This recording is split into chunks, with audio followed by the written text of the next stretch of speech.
видео подкаст, значи на слободен разговор и предпоставувам повеќето го знаете мојот омилен гостин Дарко Симуновски, со кого што своевремено го направивме првото интервју и за мене и за него. Здраво, Дарко. Здраво, Вотко. Мило ми е што сум повторно тука кај тебе и се надевам дека и ова интервју, наше видео, луѓето ќе го проследат со голем интерес, затоа што ќе ја кажеме многу битни работи. Ќе ми дозволиш пред да почнеме со предвидените теми да кажам неколку работи за каналот. Значи, последното видео што го направив во мојот омилен документарен формат имаше неколку проблеми. Пред се имаше проблеми со звукот и после тоа музиката што ја користам, иако претходно тие музики беа достапни и бесплатни, сега ми појавува дека има проблеми со копирајт. Односно, видеото може да стои на интернет, ама подоцна кога еден ден каналот би бил монетизиран, на јас туку авторот на таа музика ќе добива, значи, дел од таа монетизација. И сега кога сме кај монетизацијата, јас мислам дека каналот Татунче е еден од ретките кои што веќе трета година обстојува без да биде монетизиран, што значи 3 години фурам на чисто ентузијазам и многу пати луѓето и прашуваат зошто нема видео, зошто паузи, затоа што ова не е ни втора работа, тука е само исклучиво слободно време, слободно од слободното време. И јас морам да им оддадам почит на сите оние 940 луѓе кои што до сега се претплатија, односно ставија subscribe, и би сакал да нагласам тоа претплата. Македонскиот збор и создава забуна, нема никакво плаќање, туку едноставно кликање на едно обично копче. А јас многу пати имам нагласено да кога овој канал ќе добие монетизација од оние рекламите кои што секако луѓето ги гледаат додека одат видеата, еден многу мал процент можеби ќе доаѓа и за каналот, и јас ветувам дека сите тие средства ќе ги вложам во техника и технологија која што ќе биде потребна за подобро работење на овој канал. Што значи, за мене лично нема ништо туку, едноставно во оно што го споделуваме тука. А теми има многу и јас се надевам дека се почесто вака ќе се гледаме со умни луѓе кои што имаат што да кажат на редица теми кои што јас ги опфаќам и буквално сакам да опфаќам и теми кои што јас не ги разбирам, ама сум љубопитен за нив, а има доста луѓе кои што ги познаваат. Економијата генерално ми е блиска како тема, но крипто сегментот е нешто кое што, Дарко, ти си значи буквално специализиран за тоа, па ќе ми кажеш како оди продажбата на книгата, како одат семинарите кои што ги одржуваш, значи какви се твоите впечатоци од луѓето таму, средбите и какви реакции добиваш, значи крајниот резултат каков е? Да, за продажбата на книгата јас сум пријатно изненаден што почнавме со 300 копии и сум пријатно изненаден што веќе се ближиме кон крајот на тие 300 копии, така да мислам дека некаде најверојатно август ќе треба да се додаде друг тираж, но меѓутоа тогаш кога ќе го додадеме другиот тираж, кога ќе испринтаме нов тираж на книги, тогаш ќе има апдейтирана верзија на книгата, затоа што криптосветот е нешто што многу брзо се менува, многу работи може да се сменат за краток период, така да, значи, другата верзија што треба да излезе најверојатно за некој месец, тоа би се случило што би завршиле со овие преходни овој тираж, што е некаде при крај. Колку што имам информација од Антолог, мислам дека сме негде стигнати при крајот на тој тираж, најверојатно негде 260-270 копии веќе се продадени на македонскиот пазар. Јас и намерно немав објавено за дигитална верзија на македонската книга, затоа што искрено јас повеќе би имал лично повеќе профит кога јас би е продавал дигитална македонска копија лично од мојот вебсајт, пример, и на други вебсајтови, него вака во физичка копија. Од физичката копија имам само 30%, но меѓутоа, мене целта ми е ова книжно издание да остане на книгата, значи тоа мене ми е многу битно и сакам тоа да продолжи тој тренд, значи издавање на книги вака во физичка форма и исто со тоа сакам да ги поддржам и тие што продаваат, што се продавачи на книгата, значи во одредени книжари и нормално Антолог како издавачка куќа, затоа што Антолог исто така кога стапивме во контакт, ние не се познававме, тие беа доблесни да ми дадат шанса како еден нов автор. Инаку, што се однесува до семинарот, јас на 15 јуни имав последно семинар во Струмица, преходно имавме 2 семинари кои се одржа минатата година во Кавадарци и во Битола. Овој семинар досега беше најобемен, имаше најмногу посета за разлика од другите. Значи, тогаш последно кога бевме на 15 јуни, во Струмица имавме негде околу 50 на луѓе, буквално кафичот каде што го одржававме тој семинар се наполни. Имаше многу луѓе што сака исто така и за книгата што ја купија. И така да има доста интерес. Со оглед на тоа што јас немам никаков некој посебен маркетинг, така да малку поспоро одат тие работи, затоа што сите луѓе што ме следат се на органски начин, луѓе што почнале да ме следат, што виделе што зборувам, ги утврдиле тие работи и така одлучиле да ме следат и да ја купат книгата и да ме пратат на сите мои настапи.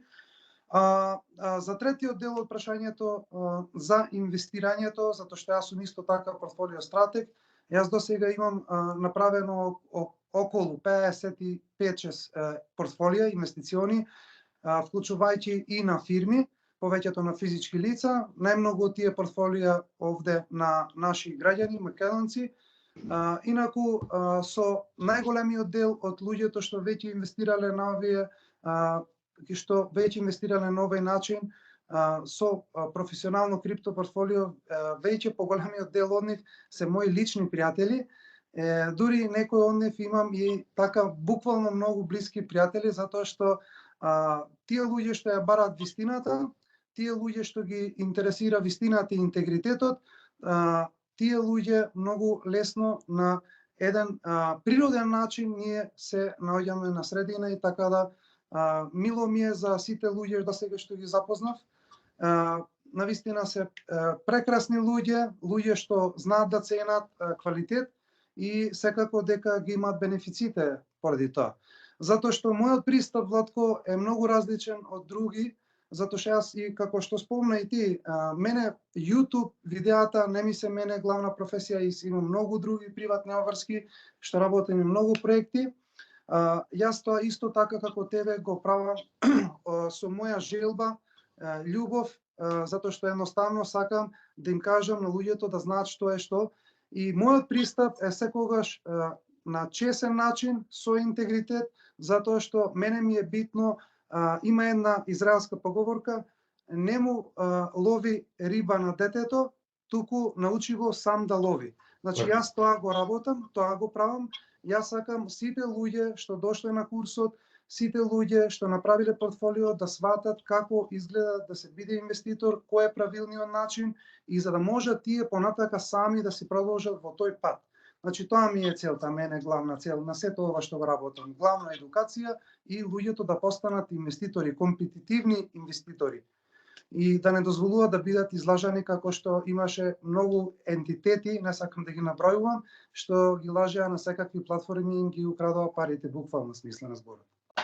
Добро, социјалните мрежи се преплавени, особено има сега на Facebook еден профил од некаква си квази турска банкарка која што буквално го преплавува македонскиот простор со такви глупости, значи и буквално се гледа, значи не знам кој наивен го прави тоа, цел интернет простор знае дека е измама, затоа што ги гледаш истите фотографии, постојано различни имења и постојано се пуштаат пораки под луѓе демек направи ова, направи она, и тоа се обично кратци и на внимание и на лични податоци, а да не збориме и за банкарски податоци.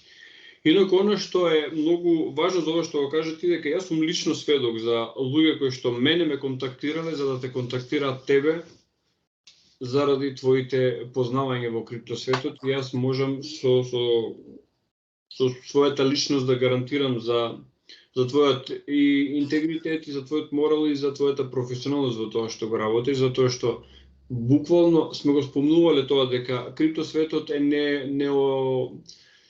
неомеѓена територија, uncharted territory на англиски, и буквално не можеш да кажеш дека некој има диплома од факултет и знае да го работи тоа.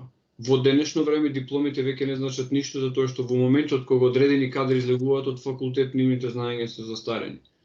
Така што многу по-автентични се оние знаења стекнати на полето на кое што се работи, како што е твојот случај. Значи, јас и ти кога разговаравме прв пат, беше тоа некаде 2021 година и биткоин беше супер, над $40,000, мислам дека беше цена тогаш, и мислам дека дури јас имав многу понуди после тоа за интервју, многу луѓе се пријави, многу луѓе кажаа се и се што. И добар дел од тие луѓе веќе ги нема. Со тебе повторно се навраќаме и дури што е најбитно, разговаравме за биткоин и за крипто во време кога беше на некои 14,000? 13-14? До 15 стигнавме во евра. Рачунато до 15 стигнав. Така, значи тоа беше буквално багателна цена кога луѓе во беа во толкова паника што изгубија секаква, значи испадна понзи шема, испадна многу работи, и сега сме на квота 30,000 од прилика. И ај малку да се осврнеме на тој период. Зошто се случи тоа? Моје мислење дека беше просто неразбирање, значи на пример неразбирање што значи тоа дигитален асет. Ајде малце со тебе да го разработиме тој дел, значи околу вербот и невербот и околу сите тие перипетија околу варирањето на цените.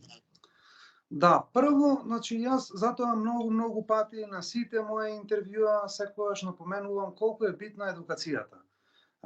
Јас накратко ќе кажам една моја ситуација во 2014 година, која живеев во Австрија. За тие што не знаат, јас имам живеено и во Австрија, и во Швајцарија, во Европа, така да, значи кога бев во Австрија во некаде 2014 година, имав пријател австриец што он ми викаше и ми сугерираше да купам биткоин. Јас во тој период не знаев што е биткоин во 2014 година. И јас ја одбив таа информација затоа што ми звучеше многу апстрактно и чудно. Затоа што мислев дека се работи за повторно некоја дигитална измама, затоа што знаеш и не имале такви работи многу често и се случува ден денес. И така да тоа, ако можам да ставам, имам само две грешки што јас ги признавам како животни грешки. Една од тие грешки дефинитивно е што во тој даден момент јас одбив да научам што е тоа биткоин. И тоа ме кошташе на сега, ако тогаш знаев што е тоа и ако почнев тогаш да учам, сега ќе бев мултимилионер. Значи мултимилионер буквално смисла на зборот. Значи тоа е многу битно. Јас затоа ова кажувам приказка многу често и на многу мои приватни разговори со пријатели ја кажувам ова приказка затоа што денешно време многу луѓе, најголемиот дел од луѓе не сакаат да учат. Воопшто не сакаат да учат, имаат одбивност према учење, им представува тежина.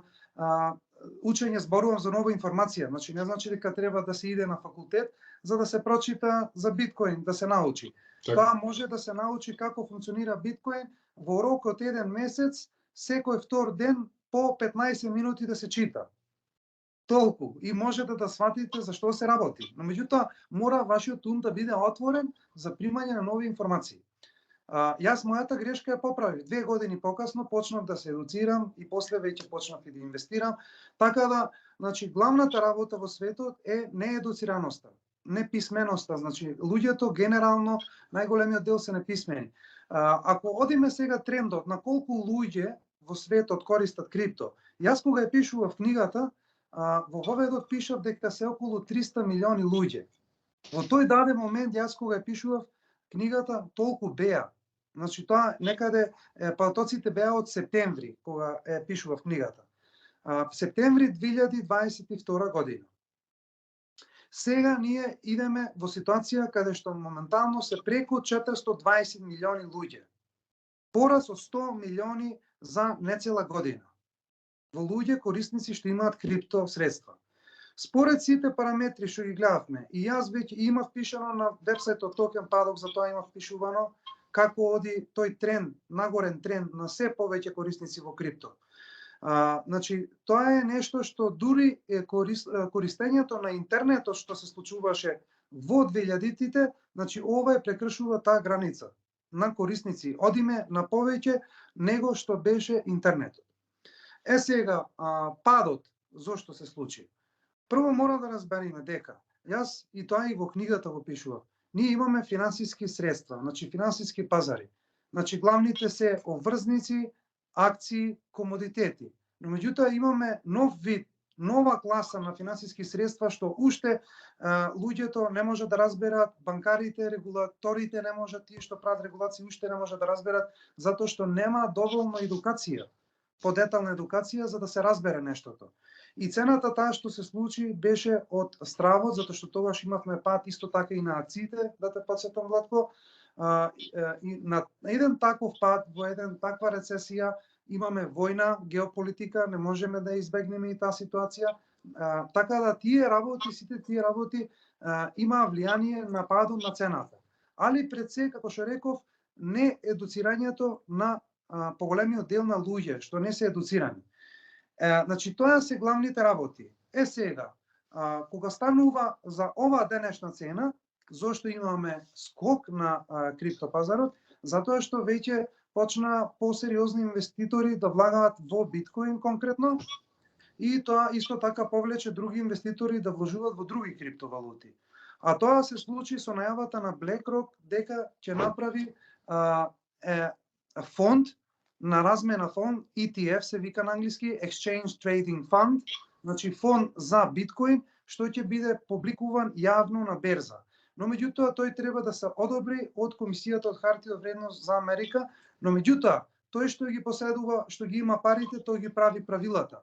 Секаде во светот, секогаш така било. BlackRock е најголемата компанија за менаџирање на финансиски средства. Проценките денешно време се дека се некаде околу 9 до 10 трилиони во долари средства, значи најсилната фирма.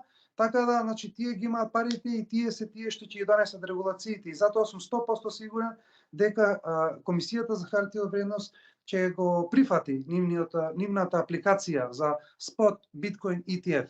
И исто така морам да прецизирам, ние имавме ETF futures. Значи тоа морам да го прецизирам на некои луѓе што не се запознаени конкретно. Futures е тргување со деривати. Тука немаме тргување никакво со биткоин. Но кога е спот биткоин ETF, во тој случај BlackRock ќе мора да купи вистински биткоини, за да после од тој фонд што го има од биткоини да го продава на други инвеститори. Така да тоа ќе влие директно на самиот пазар. И она што беше во 2021 во ноември како all-time high, како највисока цифра од 69.700, мислам дека таа бројка ќе биде дефинитивно прекршена штом се одобри овој спот биткоин ETF. Тоа јас претпоставувам како што ги следам овие работи, сигурно тоа ќе биде можно е крајот на ова година или 24-та година наредната, но исто така ќе имаме време за тој период да излеземе и од ова рецесија. И во тој случај ќе имаме ние брилијантни услови, поставени перфектни услови за да дојме до еден bull run, еден циклус на bull run што ќе трае 2 години, затоа што јас и во Фокус, во интервјуто на Фокус исто така спомнав дека од 2025 според решението на Bank International Settlement, таа е банка на сите централни банки во светот, тие донесоа регулација од 1 јануари 2025 година секоја централна банка во светот да може да има криптовалути до 2%. Замисли која пара е тоа. Значи, така да, значи ова цена што ја гледаме, јас сум сигурен дека за 2 години ќе видиме пута 10 најверојатно на биткоин, а на другите алткоини може би и повеќе. На тие што имаат квалитет нормално, не на тие што се понзи шема централизирани коини. Така, добро, треба да се нагласи дека во 2024 година нели го имаме ова халвинг со биткоинот, што исто така ќе влијае на цената. Да, одлична поента, тоа се случува во мај 2024 година и тоа апсолутно дека ќе придонесе за цената. И јас очекувам баш во вториот квартал да почне тој bull run, сериозен bull run. До тогаш ќе видиме ни вакви позитивни трендови во пазарот, но меѓутоа ќе видиме и негативни, значи не значи дека вака се позитивно ќе остане, може и некоја друга информација да придонесе да падне пазарот, од многу фактори зависи тоа.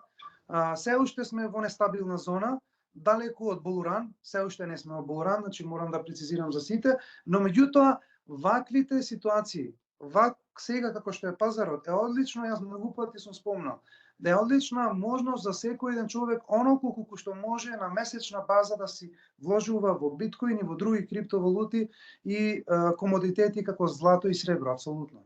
Добро, јас би сакал тука да додадам една работа, затоа што многу луѓе веднаш лошо ги сваќаат работите. Значи сакаат од обични работници да се префрлат во милионери. Значи да не сонуваме да бидеме милионери, тука станува збор за стекнување финансиска независност, финансиска слобода во оној смисол во кој што, да речеме, влијаеше инфлацијата од последната година, каде што нашите реални средства буквално почувствувавме како ја губат моќта и како ни се топат во рацете, како нели лед на топло сонце.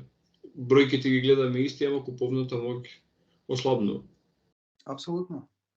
Така што нема милионерски разговори во ова, туку има само здрав прагматизам кој што со многу работа, со многу труд, многу вложување, ми се допаѓа тоа што го кажеш постојано, едукација кој што е клучен збор. Малце мрзливоста за читање на книга, почнувајќи од твојата, не треба да постои, затоа што не може знаењето да падне онака, додека спиеме да ни падне во глава и да го имаме целото знаење кој што ни е потребно. А како опозиција на ова, значи, еве гледаме дека големи играчи како BlackRock, кој што е најголемиот инвестиционен фонд во светот, вложува во крипто. Сериозни банки го ставаат во, нели, значи, инвестираат во него и го ставаат како можност за размена. Од друга страна, ова агендата за CBDC, јас тие имаме разговарно во редица видеа, значи за дигитални валути на централни банки не престанува. Ти имаш и некои информации за дигитален денар, па ајде да видиме сега од каде потекнува сето тоа, Федерални резерви, Централна банка на Европа, па да стигнеме и до дигитален денар. Значи, ова идеја за дигитална валута на Централна банка е што е протната, ова идеја се протна и се форсира од ковид кризата па наваму. Затоа што како што овие централистите милуваат да кажат дека ковид кризата била одлична прилика да се ресетира цел свет. Така да тие туркаат на таа агенда. Јас за дигиталната валута на Централна банка, Владко, знаеш и ти, јас борував и пишував исто така и во книгата моја, значи објаснував доста работи во книгата, објаснив што ќе се случи, на кој начин ќе се случи и како што одминува периодот, се повеќе луѓе ме контактираат и ми викаат право од кај знаеше. Кажи ми сега една работа само. Да ја разјасниме разликата од дигитални денари, да речеме денеска, што ги имаме на картичка, од тоа до CBDC, која е разликата? Значи, од книжните до електронските, ја знаеме разликата. Значи, од класични електронски валути до CBDC, значи нагласно затоа што има сериозна разлика. Да, така е, како што рече, сериозна разлика.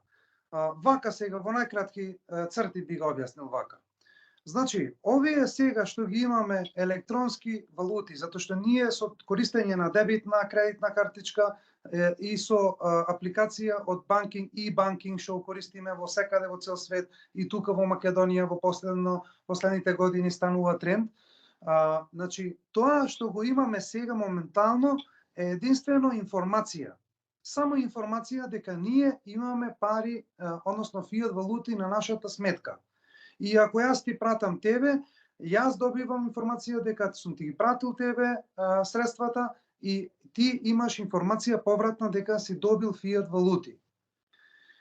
И сега додека, пример, ако јас ти пратам од Македонија за кај тебе, значи во тој случај тие ќе треба да одат преку SWIFT системот, што е главен оператор во Белгија, каде што значи сите меѓународни трансакции се случуваат во SWIFT, значи кога јас праќам денари, треба да стигнат во евра, значи тие се конвертираат таму. Или пример, јас сакам да пратам средства во Албанија, пример, значи тие одат повторно во SWIFT, се разменуваат во евра, па после од евра во леки, како беше леки во Албанија, така. Така Значи главната работа на ова што денес го имаме технички е само фактички податок. На леџерот нивни централизиран, на нивната датотека во банката, ние само добиваме информација колку ние имаме фиат валути. Пари, народски кажам. Сега, диаметралната разлика, спротивна разлика со дигитална валута на Централна банка е што тие се програмибилни токени. Што значи ова? Кога ќе дојдат тие во сила, тие програмибилни токени ќе бидат врзани заедно со дигитален идентитет и нашата банкарска сметка на фирма, на лице, на било кој, на секој еден човек, секој поединец, ќе биде врзана банкарската сметка со дигиталниот идентитет, ќе биде на апликација. И разликата, огромната разлика што се овие програмибилни токени. Што значи тоа? Пример, тие ќе можат да забранат да замрзнуваат сметки во една секунда, во еден даден момент. Ќе можат да дадат ограничување што можеме и што смееме да купуваме, на што смееме да ги трошиме парите. Ќе дадат ограничување на географска положба. Пример, ако некој американец оди како туриста сега во оваа ситуација да имавме CBDC, Америка и Европа, ако одеше некој туриста од нивните држави во Русија, неговата банкарска сметка ќе покажуваше црвено, односно ќе беше забрането тој да ја користи. Што значи дека со дигитални токени постои можност за нарушување на човековите права. И основните човекови права да бидат нарушени во тој смисол што со еден клик да може секој индивидуа или групација во општеството да биде исклучена од финансискиот систем. Со тоа ќе не може луѓето да дојдат до основните потреби за живот. Така да, значи, било која групација или индивидуа што не им се допаѓа на централните власти, ќе можат да ја исклучат за една секунда. Ако ова не представува опасност, ја не знам што. И имам едно нешто да кажам за сите. Јас велам вака. Ако вие, сите вие, верувате во вашата власт и ако им верувате на вашата влада, ако мислите дека вашата влада работи само за ваш интерес, во тој случај нема што да се грижите. Но меѓутоа, ако знаете дека вашата влада не работи за вашиот интерес, за ваше добро, за ваш напредок, за ваша подобра иднина, во тој случај вие треба многу да се плашите. Затоа што робството што треба доправа да дојде, што е опишано во антички време, уште во Библијата е опишано дека тие луѓе што ќе бидат маркирани од зверот, ќе можат да пазарат, да купуваат и да тргуваат. Драги мој, ова е тој момент. Сега е ова е тој момент со дигитална валута на Централна банка. Тотална контрола на централните власти и индивидуалните слободи ќе бидат избришани за една секунда.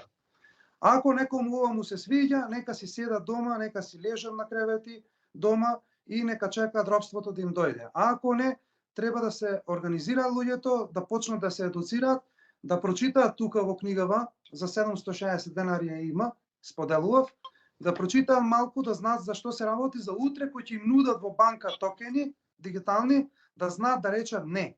Затоа што ако повеќето луѓе се едуцирани, ако стигнеме до 50% луѓе да се свесни само да знаат за ова, не мора да знаат друго ништо, да знаат само за дигитална валута на Централна банка, дека е тотално различно од овие дигитални валути, во тој случај ние можеме да се спасиме од оваа тиранија што ни следува. Јас и исто така се трудам и понатака не споделувам многу јавно, но понатака ќе се трудам и да се донесат законски решенија преку други механизми во општеството, во правниот систем во Македонија. Така да јас останувам на тоа и ќе се борам за сите тие и за сите тие што не знаат за што се работи. Јас тоа ќе го работам и ќе се обидам да ги спасам. Колку ќе успеам, тоа зависи од луѓето колку ќе ме слушаат. Владко. Знаеш што е најинтересно? особено во дигиталниот свет, оние што се услови за користење на одредена апликација, никој од нас не ги чита. Договорите што ни ги даваат, дали кога купуваме телефон, дали било кој друг уред, кога потпишуваме договори во банки, не ги читаме договорите. Одејќи на мрзливи сме и одејќи на тоа дека не можат да ни понудат нешто лошо. Следејќи еден подкаст во кој што гостуваше Крешимир Мишак, некој негов пријател, и сега каже една многу несреќна ситуација во кој што се грижал за, значи сам човек се грижал за својот родител и после интервенциите преку игла што ни ги става за да бидеме имуни, човекот му се нарушува здравието и истовремено и тој станува натовар на системот, а и нема кој да се грижи за родителот. И во случајов ќе биде вака, значи, и кога побарал каде да се жали, кого да тужи, неговиот матичен доктор му рекол, па тоа беше со согласност направено, твоја согласност ти потпиши. Така што и овде ќе се примени истиот принцип, потпиши овде, кога мнозинството ќе потпише, како што кажете, ќе нема потреба од законски регулативи, затоа што тоа ќе биде еден вид на референдум. Да. Кога повеќето луѓе веќе го прифатили и аплицирали, ние имавме референдум дали сакаме или не сакаме да користиме Facebook или интернет, немаш. А требаше да има. Европска унија, например, нема свој устав од тие причини што своевремено се обидоа да направат устав, го направи уставот, 2 референдуми пропаднаа, мислам, Ирска и Чешка, и престана со референдуми и го направија Лисабонскиот договор, кој што не е устав, ама ја врши функцијата на устав. Така и тука, значи, тие се мајстори за импровизација, ќе направат промена. Спомна твои активности, кажи ми како сето тоа се применува кај нас со дигитален денар. Знам дека постојат, значи веќе се движат во тој правец. Кај нас, Владко, за разлика од овие другите во западниот свет, кај нас сето тоа се работи во тајност. Во јавноста нема никакви информации, освен гувернерката дека потврдил дека ќе има нов дигитален денар или криптоденар. Значи само тоа е најавено, но меѓутоа конкретно како ќе биде тоа, што ќе биде тоа, никој не сака да зборува за тоа. Дури и јас сум единствен во Македонија што прв пат зборнав за оваа проблематика. Да те подсетам, дури и јас и ти имавме, мислам дека беше тоа пред година и пол, имавме ние еден ваков разговор по сега за дигитална валута и ова мислам дека е 4ти пат кај што зборуваме за ова. Но меѓутоа луѓето се научени кога ќе дојде, што викаме народски јајцето на газот, кога ќе дојде последна фаза, више готово, и тогаш ќе речат, чекај, што се случува сега, кога ќе почнат забраните, но меѓутоа тоа ќе биде касно. Така да, значи, за жал, кај нас врска за таа тема, транспарентноста е нула. Кај нас ние сме познати за транспарентност во Македонија дека нема одамна. Корупцијата веќе си владее 30 години, без разлика кој е на власт. Транспарентност нула, никој ништо не кажува, сето тоа тајно се работи и што е најинтересното, во многу банки, на многу луѓе им е понудено, тоа веќе имаше тест фаза во Македонија, уште едно ќе го кажам, јас го пишував и во групата и многу пати го спомнав, им се нуда на луѓето од банката токени. И никој не им кажува, и тие што работат таму, и дури и тие што работат таму не се свесни која е разликата меѓу токени и обична сметка, дигитална, нели, сметка. И тоа им се нуди на многу луѓе и за жал има некои луѓе што јас веќе контактирав без знаење, веќе прифатиле такво нешто, кога им објаснив за што станува збор, кога им објаснив кои се разликите и сами да прашаат во банка каде што може да им дадат одговор, луѓето беа запрепастени, беа исплашени.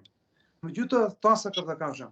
Луѓето несвесно ќе си влезат во ова ситуација, во се ова што се спрема од централистите со директива на Светски економски форум. Значи, ова ќе се случи исто како овците што одат во кланица. Овците кога одат во кланица, тие не се свесни дека одат да ви колат. Така да и луѓето ќе бидат на еден идентичен начин, ќе си појдат во една друг тип на кланица, без да бидат свесни. Затоа, овие работи што го зборуваме сега е многу битно да се освестат луѓето, да зборуваат меѓу себе, да ги пренесуваат овие информации за да можат кој ќе дојде моментот да се заштитат. Друг начин нема од ова. Значи мора само со зборување, со информирање на другите околу нас, сите ние треба да зборуваме на ова тема, затоа што нема побитна тема од ова. Значи гледам вести, некогаш ќе пуштам вести да видам само кој е наративот, гладко едно исто е. Што направило ВМРО, што направило СДС, ДУИ, тендер, па се украло, не се украло, па антикорупцијска, па не знам шо. Значи истиот наратив 30 години. Никаква вистинска информација. Нека се тргна луѓето од телевизија. Јас од телевизија не гледам веќе 20 години. Значи треба да ги следат информациите што се релевантни и да бараат сами информации и сами да се едуцираат. Затоа што не може да очекувате од мејнстримот. Мејнстримот работи во интерес на елитите, а елитите работат за нивни персонален интерес, не работат за нас, за тебе и за мене и за луѓето што не следат. Така да немаме информации за дигиталниот денар, Владко. Така. Значи сето тоа, али најавија дека во 2024 ќе имаме. Али јас од тоа што го знам технички што е потребно за да се изработи, дефинитивно сум сигурен дека тоа ќе биде изработено од странска фирма под покровителство на Европска централна банка и Светска банка и ММФ под директива нивна, ќе биде изработено и тука нашите пратеници ќе се изгласаат како сите закони што ги носат со европско знаменце, само се крева рака, никој ништо не прочитал, не го интересира, да помине дневница, да се лапне некој тендерче и така си одиме во дистопија полека и ние во Македонија овде. Добро, јас го живеам што значи европска реалност и сега да не бидам лошо сватен, јас никогаш не сум зборил дека тука е лошо, дека во Македонија е подобро, иако има многу кои што го фураат тој наратив, а се уште живеат на запад. Оно што јас сакам да го кажам е дека промените доаѓаат од тука и промените за разлика од оно што Европска унија го представуваше во 80-90 години, одамна е сменето. Например, во сите политики што ги спроведува, буквално се гледа она ќе немате ништо и ќе бидете среќни. Значи, се оди, јас тоа го велам малци метафизички, се оди на укинување на достапноста на 4 елементи. Значи, изворите на вода најголемата компанија за газирани сокови ги поседува. И неколку други големи компании слични на неа. Земјата во најголем дел ја поседуваат таквите корпорации кои што произведуваат ГМО. Рековме водата, земјата, сега хранливиот дел на воздухот, што значи CO2, сакаат да го ограничат, да го забранат, затоа што преку тоа ќе има директна контрола на самиот живот на планетата и на крајот останува воздухот. И сето тоа сакаат да го дигитализираат и сега има политики. До вчера се продавале клими и сега вика 90% до сегашните клими не само што нема да се продаваат, туку ќе бидат забранети за употреба. Климатизери, значи како што е топло сега. Грејните тела. Сега гасот е прифатлив, во блиска иднина ни гасот нема да биде прифатлив, значи ќе биде само струја, нешто што многу лесно дигитално се контролира. Автомобилите исто така, што значи во иднина ќе се случи да не можеме да имаме сопствени автомобили, да немаме сопствени домови. Во модерна терминологија, скоро го слушнав овој термин, се вика уберизација. Уберизација на животот, значи све ќе биде краткотрајно, се ќе биде како возење со Убер.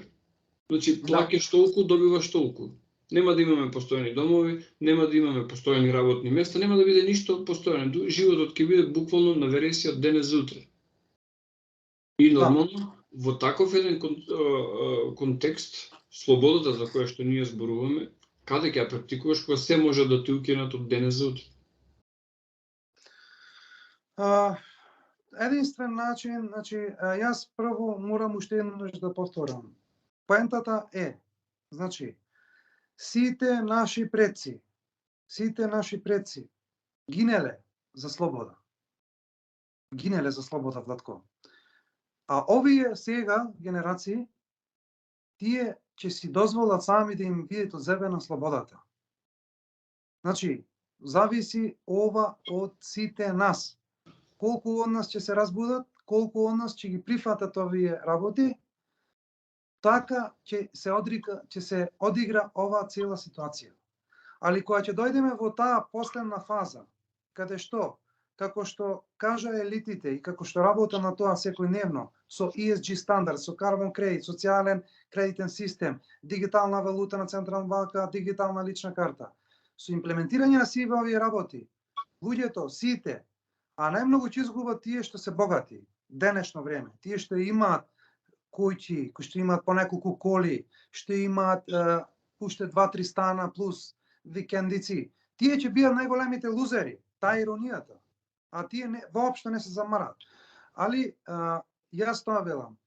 Значи, кога ќе се имплементираат овие работи, ќе дојдеме ситуацијата тоа што го спомна и тие што го кажуваат постојано. You will own nothing and be happy. Ќе поседуваш ништо и ќе бидеш среќен. Зошто?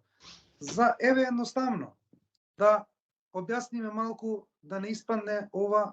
Сега е многу веќе глупаво некој да мисли дека ова е теорија на заговор, ќе го разберев да беше пред 3-4 години или повеќе, но меѓутоа сега веќе кога се открија картите, јавно се зборува за ова, секој може да го провери на интернет. Значи, која е главната цел? Кога ќе се создават сите овие работи кои ќе се имплементира ова тиранија преку вештачка интелигенција, преку роботика, машинско учење, значи сето тоа кој ќе се воспостави, на овој начин секој ќе се воспостави. Луѓето ќе бидат, ако не знаат како, нека погледнат Кина како живеат денес, уште полоши од Кина ќе живеат. Значи, ако сакаат таква иднина, нека си дремат, нека си спијат, нека игнорираат овој разговор, а ако сакаат нешто да променат, нека следат детално што се случува и нека го шират овој разговор што зборуваме. Затоа што во таа ситуација, Владко, која ќе се имплементира карбон кредитот, луѓето ќе немаат право да имаат деца, затоа што ќе треба унапред карбон кредит, односно пари, да се платат големи пари, суми на пари, за да имаш дете. Значи луѓето не се свесни што идат. Коли нема да поседуваат, знаеш како? Тие нема да им ги одземат колите. Туку тие ќе им воспостават услови, ќе им речат сакаш ти кола? Еве јас пример сега имам дизел Ауди 2009. И сега пример јас доодам од една точка до друга точка, ако мене колата ми троши 50% гориво, јас ќе треба уште за карбон кредит да доплатам уште 200 најверојатно. Прво ќе биде помали суми, сега опционално е, проверете на чекување, ако го чекирате лет, да видите дека имате опција за карбон кредит да платите, уште сега. Понатака ќе биде мандатори, да мора да го платиш. Па после цената ќе оди на карбон кредит, ќе оди горе, и значи во една ситуација луѓето ќе дојдат каде што самите ќе ги остават колите и ќе не може да купат електрични возила, затоа што сите знаеме дека едно електрично возило е 50-60.000 евра минимум, посалам нешто, освен ако не е нешто нетестирано од Кина. Така да луѓето ќе останат без возила. Втора работа. Исто така морам да прецизирам, имотите што сега ги имаат, како ќе ги изгубат? Многу едноставно, погледнете што се случи во Грција. Им се качија даноците на имот, значи многу кратно се качија и затоа луѓето продава ефтини станови. И неинформирани луѓе одеа одовде и вложуваа во Грција, мислејќи дека направиле добра сделка што купиле стан. Кога им дојде даноко за плаќање, после пак го продаваа. Сега тоа што се случи во Грција, тоа ќе се случи на глобално ниво, веќе се случува во одредени држави, даноците се многу качуваат за имоти, така да прво ќе биде за секој втор или трет имот што го имаш, ќе плаќаш екстра такса, екстра данок, што не ќе може никој со нормални примања, со мало предпријатие што работи средно, значи таа што е некоја си малку што останала средна класа, да не правам муабет за сиромашните, ќе биде невозможно да поседуваат куќа. Ќе биде невозможно тоа да го имаат. И ќе морат да поседуваат мали станчина каде што ќе бидат затворени во градовите и ќе бидат тотално зависни од централните власти. И дури извини вака, се промовира дури идејата во поголемите станови да живеат 2-3 семејства заедно. Да. Без разлика дали се во некаква родбинска врска или не. Точно така. И исто така, значи, кога ќе дојдеме во таа ситуација, тие што ги имаат имотите ќе ги изгубат, другите луѓе ќе немаат можност да купат имот и после финална фаза ќе дојде, како што реков, за деца, значи луѓе ќе немаат право да имаат деца затоа што ќе треба да платат карбон кредит. Тоа го имаме, една слична политика имаме во Кина, каде што луѓето имаат, родителите имаат право само на едно дете. Ако има друго дете, детето го погубуваат или го даваат на адаптација во други држави. Значи, така ќе биде и овој систем што се следи за се ова што зборнав, пред некој нешто да суди или да мисли дека Дарко нешто си кажува од него, ги молам сите за секој еден збор што сум зборил, нека си проверам на Google. Нека си проверам на Google, нека се едуцираат, за да знаат за што зборувам. И воспротивно да не си го губат времето. Значи, овие работи се многу реални и идат секој ден и се идеме поблиску секој ден до ова реалност. Ова дистопија што иде од Џорџ Орвел. Значи, дури не, значи, зошто е ова важно што велиш ти да си проверат, затоа што кога ќе се случуваат работите, ќе бидат неминовни, тогаш е безсмислено ти речат браво Дарко, во право беше како знаеше. Тогаш ќе биде навистина непотребно да го кажа тоа, затоа што ќе нема веќе ефект. Јас би сакал малце да те надополнам во мистична смисла. Ние живееме на планета на која што биологијата, химијата се обидуваат да објаснат како настанал животот. Јас порано верував дека е така, затоа што ни го кажуваат професорите, и менталитетот беше дека треба да веруваме во се. Сега едноставно, ако го гледаме животот дека постои, ние сме жива материја, не значи дека знаеме зошто постои, зошто е настанат. Но знаеме каков е тој живот и знаеме дека е базиран на јаглерот. Ние сме доминантно јаглерот и вода. Се друго се помал процент на елементи. И сега живееме во време во кое што на сите страни ни трубат дека треба да го намалиме јаглеродот. Што значи тоа? Доаѓаме до сериозни идеи кои што се ние сме направени од јаглерод, тие сакаат да го намалат јаглеродот. Значи секогаш кога вдишуваме и издишуваме, ние создаваме јаглерод диоксид и тие сакаат да го намалат тоа. Тоа, ако размислиме сериозно, е опасна идеја. Значи, тој наратив што се тера за net zero, за carbon footprint, значи, тоа не е возможно на никаков начин. Не, дури ни теоретски не е возможно. Затоа што? За тие што немаат учено биологија во основна школа, да ги потсетам дека дрвата испуштаат јаглерод диоксид. Ние испуштаме јаглерод диоксид. Дрвата преку, значи, на работа на циклусот, на фотосинтезата, на тој циклус земаат кислород, па после испуштаат, ние земаме кислород, испуштаме јаглерод, а тие прават обратен циклус. Но меѓутоа, пак се случува тој циклус. Значи, на дрвата, на растенијата, на се што постои околу нас, му е потребно јаглерод диоксид да го диши, како што нас ни е потребен кислород да дишиме. Значи, тоа да го објасниме прво, да бидеме начисто. Сега, ова е само една појдовна точка наратив, за да можат едноставно луѓето што веќе се со испрани мозоци за глобално затоплување, прво основно не постои глобално затоплување, следете научници што не се под World Economic Forum, следете ги нивните трудови. Јас нема да навлагам тука, не сум експерт за климатски промени, но меѓутоа можат луѓето сите да проверат на интернет. Веќе луѓе што се експерти во таа област многу јасно и концизно кажаа: ние немаме глобално затоплување. Значи, прво од тука да почнеме. И втора работа, со овој наратив тие што го прават, единствена цел е тотална контрола на цело население во цел свет. Затоа што главната цел е креирање на светска влада и овие влади да фигурираат како подвлади.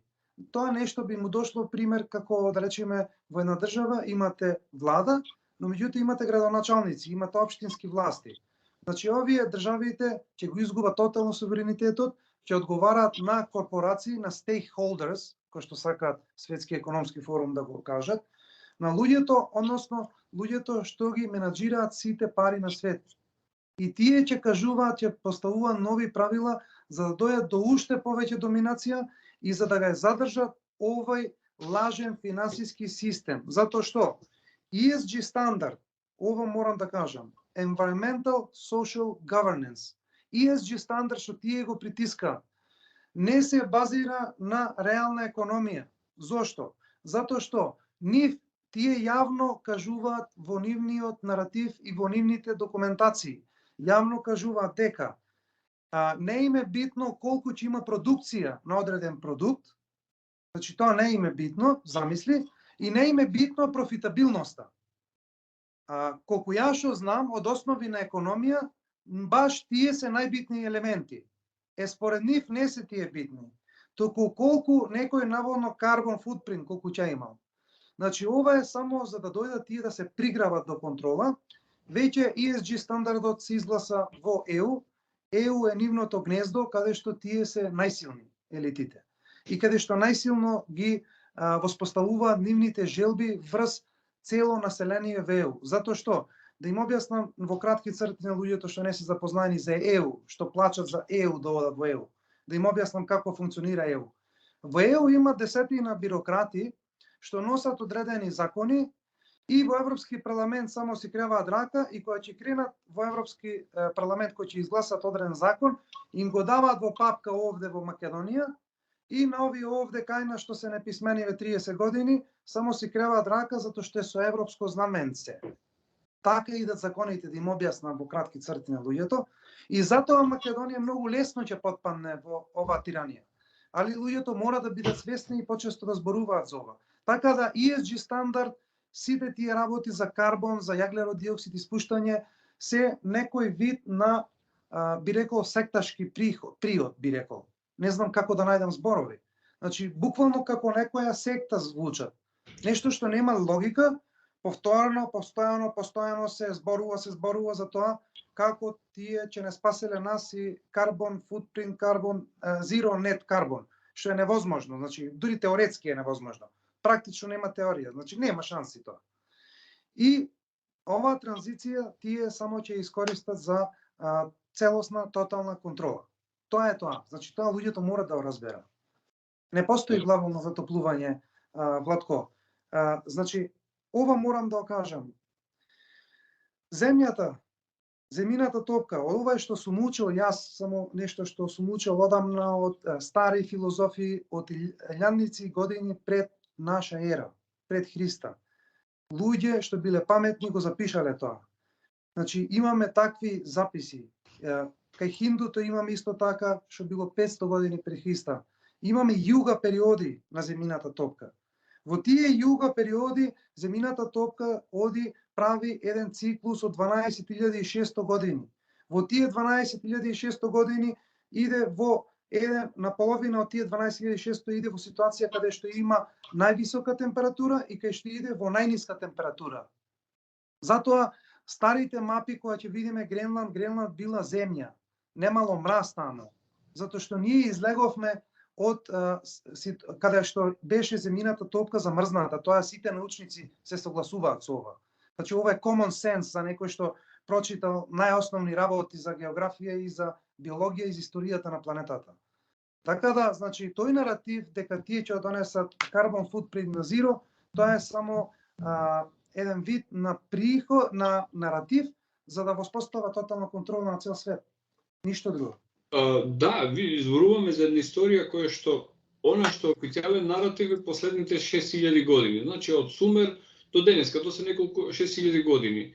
Оние научници што се занимаваат тоа кога се случил потопот опишан во Библијата, доаѓаат до некои си меѓу 13 и 15.000 години од сега наназад. Значи 13.000 години пред наша ера, ако ги рачунаме овие 2000 години од наша ера.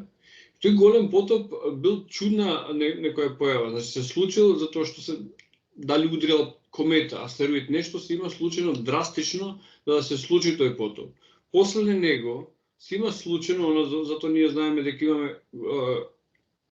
цела северна хемисфера или речиси цела со исклучок на Медитеранот, на Балканот била под лед.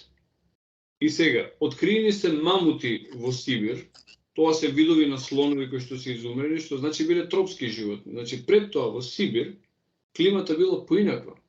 И што го докажува тоа? Дека замрзнувањето на тие мамути не било почнало да се намалува температурата па замрзнале. Не, во моментот биле замрзнати затоа што во нивните желудници е откриена храна, а нивното месо кога почнало да се размрзнува, животните буквално го јаделе затоа што било јестиво, што значи процес на замрзнување моментален.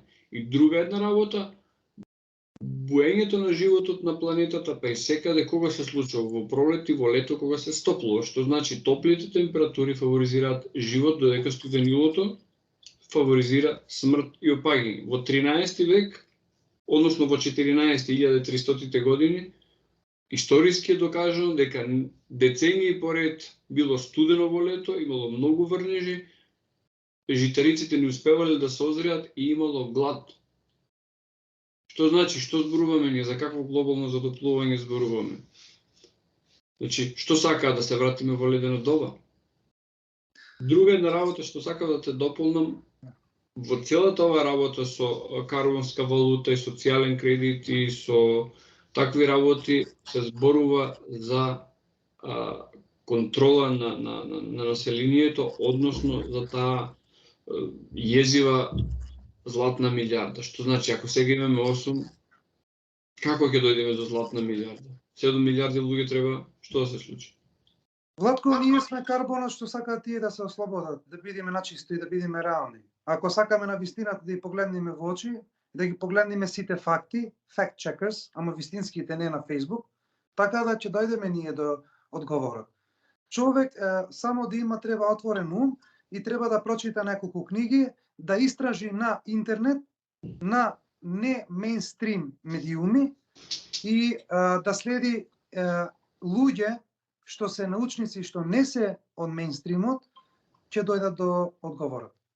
Значи, тоа е многу едноставно. Значи, само тотална контрола тие сакаат. Но меѓутоа наративот е тој. Јас мислам дека оваа тема од научна и финансиска преоѓа во нешто што значи религиозна тема. А мене зборот религија толку не ми се допаѓа, предпочитам да го употребувам терминот духовна. Значи, ова духовна тема во која што правим свесни луѓе, барем јас за себе можам да зборувам, овие сите проблеми што се случија ме натера да размислувам на поинаков начин и да сватам многу работи за себе си и за собственото потекло и бивање таков како што сум. А од друга страна гледам дека се случува и обратниот процес кај многу луѓе. Например, викендов имав комуникација со професор по математика, човек од 60 на години, кој што со таков ентузијазам и со такво воодушевување ми зборуваше за вештачката интелигенција. И ме вика како за 30 секунди ми направи тестови за 7 оделение. И молчев известно време, викам, обиди се нареден пат да ти најде решение за проблем кој што ќе го измислиш ти, за проблем кој што не постои на интернет. Да. Се глупирам сега, како да ги исправам локните на жена ми.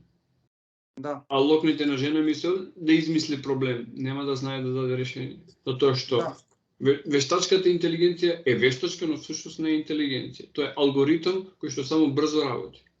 Да. Нема ништо интелигентно, не може да искреира нешто. Не може да создаде нешто ново. Да, ама тука за вештачка интелигенција морам да тука малку да прецизирам, малку да појасниме за гледачите. Значи, тоа што го зборуваше за чат GPT, тие се вика Neo AI. Тие се ограничена вештачка интелигенција и тие работат на тој начин кој што ја каже ти, на одредена датотека што веќе им е дадена и според одреден алгоритам. Затоа што јас чат GPT, јас буквално си имам карана со чат GPT, затоа што чат GPT е буквално пристрасно, biased, што викаме на англиски. Значи, е пристрасно затоа што не ги дава релевантните информации за секоја дадена тема. Може, пример, сега да прашаш како да поправам колата, пример, не знам, одредена работа или вратата. Некои такви општи работи, окей, ќе ти каже она како што се. Но меѓутоа, ако сакаш да прашаш нешто подетално, ако ја бараш вистината, нема да ти ја даде вистината, туку ќе даде информација онака како што е програмирано. Сега, зашто ако зборуваме за креација, тоа е веќе general intelligence, artificial general intelligence. Тоа е веќе нешто што може да креира. И токму затоа ние идеме веќе во ситуација. Пред некој ден ми се јавија, веќе и ми потврдија од Англија луѓе, пријатели што ги познавам, имаме многу пријатели таму.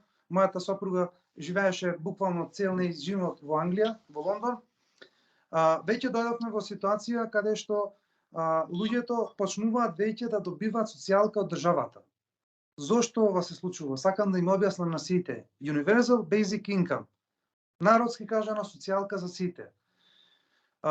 Тоа се случува затоа што вештачката интелигенција која ќе настапи во полн ек на сите сфери во живењето, 90% работи што денес ги знаеме нема да постојат. Луѓето ќе не знаат што да прават со самите себе, ќе немаат работа за нив. Сега, овие властите се интелигентни, јас за тоа им давам рака. Значи, тие се многу интелигентни, затоа го креирале овој систем, затоа сега си не возат во друг систем, во трансформација. И сепак се интелигентни луѓето, тоа мора да им го признаеме. Сега, тие тоа го прават за овие што си спијат дома, што поим нема што се случува, да си го прифатат тоа со широко отворени раце, дури се луѓето беа задоволни. Социјалка 1600 фунти, топ. Universal Basic Income, топ. И тие дури се задоволни, дури се среќни. Но меѓутоа тие не знаат дека со едно такво прифаќање после ќе дојдат услови многу, што треба се исполнат. Како што ММФ им дава позајмица на сиромашните држави, но меѓутоа им дава многу услови. А тие услови знаеме дека не се многу добри баш. Така да, значи, тоа е стапицата, та заглувци стапица што е, таа се вика Universal Basic Income, социјалка за сите. И тоа веќе се случува и на тој начин ќе ги воведе луѓето во тоа за тие да избегнат конфликти, граѓански војни, затоа што луѓето кога излага на улица да се борат, Владко? Кога стомакот им е празен, кога нема за јадење, кога немаат елементарни нешта за живење, тогаш луѓето ќе излезат на улица, до тогаш ќе си лежат дома. Така да тие сега тоа навреме го решаваат, сега им даваат социјалка, за која ќе дојде роботизацијата во полн ек и вештачката интелигенција во полн ек, пошто ќе нема работа, нема да постојат ни пензии, јас тоа го зборувам уназад години, сите се многу изненадени, па како така? Па едноставно затоа што ќе има социјалка за сите. Нема да има пензии. Ве молам разберете, наместо да ги фрлате парите на пензиски фондови, вложете си во биткоин. И тоа ќе ви биде најдоброто нешто што сте послушале од мене. Така да, значи, мора да се разберат овие работи дека ништо не е случајно и за се што се случува веќе има одреден план зошто нештото се случува. Тоа сакам да го разберат сите. Се е поврзано. Ова ме потсети на сцена од Матрикс, каде што ликот не знам како се викаше кога преговараше со Ејджент Смит и кога му велише ќе ме вратиш, ќе ме учипираш повторно во Матриксот, ама сакам да бидам некој познат, сакам да бидам глумец и сакам да бидам многу богат.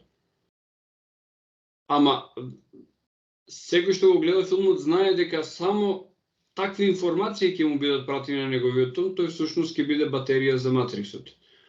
И истото тоа се случува, значи ќе ги дадат потребните светилни дразби на многу ниско, на многу базично ниво и се останато ќе биде просто слугување, затоа што убаво кажа ти и тој универзален приход ќе дојде под услов. Значи не можеш да одиш на протести, не можеш да одиш на гласање или слични работи. Ќе не можеш да купиш говецко месо затоа што ќе има многу карбон кредит, ќе не можеш да имаш кола затоа што има многу карбон кредит, ќе не можеш да имаш дете затоа што треба унапред да платиш за карбон кредит за воздухот што ќе го диши твоето неродено дете и така натака, ќе има многу услови. Па може да има услови, пример како vaccination up to date, такви работи, се може да има услови, Владко. Секакви услови може да се постават. Последно за вештачката интелигенција можеме да финализираме тука, ми текнува своевремено овој што го самоубија. Значи ние во криптосветот го знаеме Џон Мекафи. Намерно јадам што го самоубија, тоа што чудно се самоуби човекот во затворот. И тој беше многу контроверзен, значи јас го обожавам како лик. И на едно место го прашуваат дали Илон Маск вели дека е уплашен од тоа што може да биде со вештачката интелигенција, што мислите вие за тоа? И изјавата на Џон Мекафи буквално беше ваква: ако Илон Маск се разбира од електроника, од компјутери како што се разбирам јас, а знам дека не се разбира, нема да биде уплашен, туку ќе биде преплашен. Од кои причини? Вика, вештачката интелигенција не е интелигенција, таа ја имитира човечката интелигенција, ама ја имитира во целост. И вика, ние луѓето, дали сме себични? Себични сме. Дали има зли луѓе помеѓу нас? Дали има крадци помеѓу нас? Дали има редица негативни, па вика, вештачката интелигенција само ќе го ископира сето тоа, со тоа што за разлика од нас, од повеќето од нас што имаме нели морални норми и алтер его и слични работи, и имаме кочници, вештачката интелигенција нема кочници, туку прави алгоритми. Крешмир Мишо го кажуваше тоа, како поставиш, создадеме идеално општество, најразвиена држава во светот Америка. Америка е почнала како робовладетелско општество, робовладетелство идеален систем. Таква некоја логика ќе ги поврзи, нема срце да рече, чека имаме луѓе кои што ќе ги малтретираме како робови. Да, но меѓутоа ова морам исто така ти кажам, значи јас многу внимателно ги следам развојот на вештачка интелигенција. Веќе имаме фирми што веќе работат многу јако работа на тоа и веќе има тие производ каде што вештачка интелигенција веќе има и емоции. Во буквална смисла на зборот како луѓето. И така да тоа е една многу опасна работа, Владко. Уште луѓето не се свесни колку е силно тоа, затоа што ние сега гледаме, знаеш што гледаме? Tip of the iceberg. Значи гледаме само стотинка од тоа што ќе дојде. А тоа што ќе дојде нема да биде добро за нас, како човештво, како човечка раса, туку ќе дојде до една деструкција на човечкиот род и понатака можеби ќе гледаме хибриди, луѓе каде што почесто ќе стануваат хибриди. Со имплантантите на Neuralink, пример да ги спомна.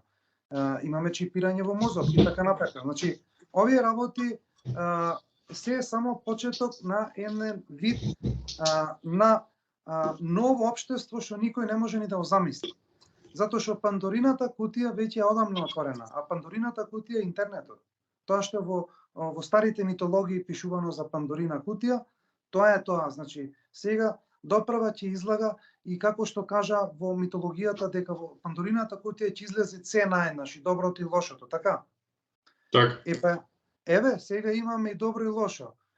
Доброто, да речеме дека е биткоин, децентрализираност, значи презентира собственост, слобода и така натака, и другата страна каде што корпорациите ќе владеат со животите на сите граѓани во цел свет.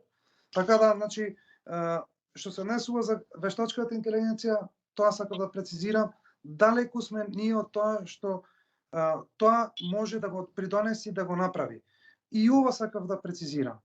Кога луѓето, секој еден ќе биде во контакт со вештачка интелигенција, бидете најдобри што можете да бидете, најкултурни, најучтливи. Зошто? Има некои луѓе ќе ме прашаат зошто, како е така можно.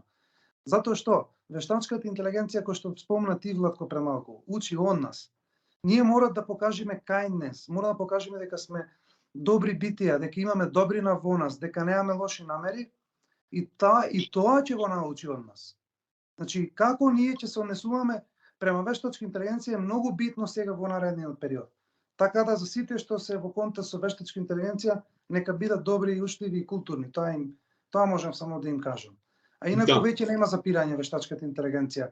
Веќе е отворена Пандорината кутија и тоа нема назад од ова.